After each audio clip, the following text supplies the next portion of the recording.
skirt that I designed. I'm trying to show the different ways it hooks. I have it pulled up, ruched is what they call it, sort of ruching, lifting it up. This is the pattern on the skirt. It's on my body right now. I'm videoing this myself.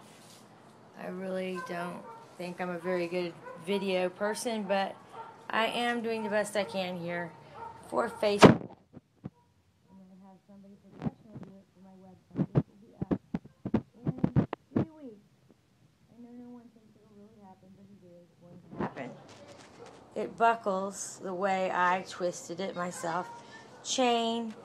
Now, there's various ways to wrap this skirt, and you can see at the bottom here, you see these layers pulled up. I can also pull it down and have it just straight as so. You see that? So I can do this like this, wrap it under, and it gives a totally different look actually. Okay? This was designed by me. Oh gosh. Took me about, I'd say, 30 hours of work. This is what